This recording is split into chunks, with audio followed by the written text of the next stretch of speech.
তরলীকৃত প্রাকৃতিক গ্যাস সরবরাহে বিঘ্ন ঘটায় রাজধানী সহ দেশের বিভিন্ন এলাকায় ফিলিং স্টেশনগুলোতে তীব্র গ্যাস সংকট দেখা দিয়েছে।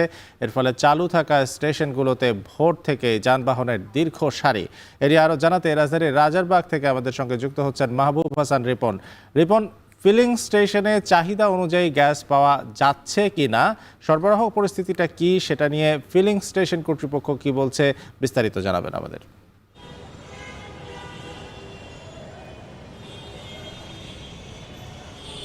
আরেফিন, আমি এই মুহূর্তে রাজারবাগের পাশেই যে ফিলিং স্টেশনটি রয়েছে আমরা সেখানে রয়েছি এবং সেখানে এসে আমরা দেখছি যে ভোর 4টা থেকে কিংবা মধ্যরাত থেকে গাড়িগুলো লাইন দেওয়া রয়েছে এবং তারপর থেকে যেটি হয়েছে যে তারা এখন পর্যন্ত সিএনজি স্টেশনের জন্য সিএনজি নেওয়ার জন্য অপেক্ষা করছেন, কিন্তু তারা কোনো গ্যাস পাচ্ছেন না।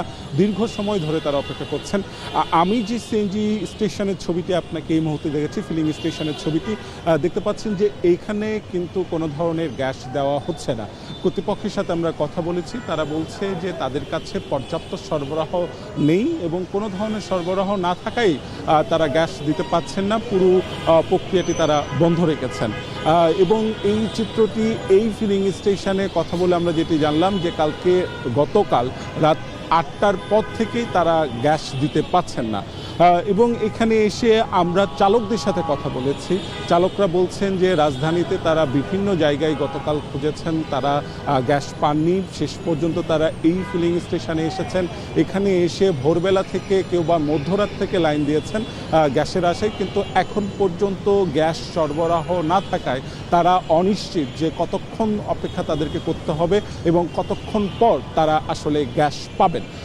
এইটি একটি বিষয়। আরেকটি বিষয় হচ্ছে যে ভোগান্তির চিত্রর কথা যদি বলি, সেটি হচ্ছে যারা সিএনজি চালক রয়েছেন তারা এক ধরনের ভোগান্তিতে পড়েছেন, কারণ পর্যাপ্ত গ্যাস না থাকায় তারা যে ভাড়ার জন্য বের হয়ে যাবেন সেটিও তারা কিন্তু যেতে পারছেন না। কাজে তাদের এক ধরনের উপার্জন বন্ধ হয়ে আছে। আরেকটি বিষয় সেটি হচ্ছে যারা সরকারি অফিসের চালকরা রয়েছেন কিংবা ব্যক্তিগত ড্রাইভার যারা রয়েছেন তাদের ক্ষেত্রে যেটি হয়েছে যে অতিরিক্ত ডিউটি তাদেরকে করতে হচ্ছে, অর্থাৎ গ্যাসের জন্য আলাদা সময় দিতে হচ্ছে এবং পরবর্তীতে গ্যাস সংগ্রহ করার পর তাদেরকে আবার ডিউটির জন্য সময় দিতে হচ্ছে। এই ক্ষেত্রে যেটি হয়েছে যে তার যে বিশ্রাম নেওয়ার যে সময়টুকু, সেই সময়টুকু কিন্তু তিনি পর্যাপ্ত পাচ্ছেন না। তো এইরকম নানাবিধ যে ভোগান্তি, সেই ভোগান্তিটা আমরা দেখতে পাচ্ছি। এখানকার ফিলিং স্টেশনে যিনি দায়িত্বপ্রাপ্ত রয়েছেন তার সাথে আমরা কথা বলেছি। তিনি অনিশ্চিত যে কখন গ্যাস আসবেন বা কখন দিতে পারবেন।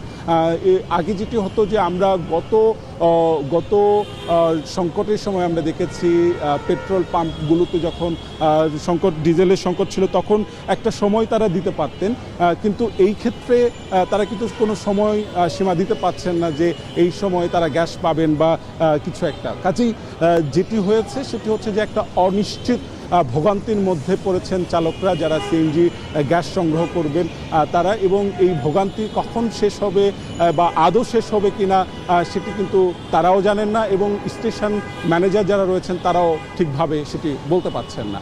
এই ছিল আমার কাছে ফিলিং স্টেশন থেকে সবশেষ। আরিফিন। রাজারবাগ থেকে আমাদের সঙ্গে যুক্ত হয়েছিলেন মাহবুব হাসান রিপন।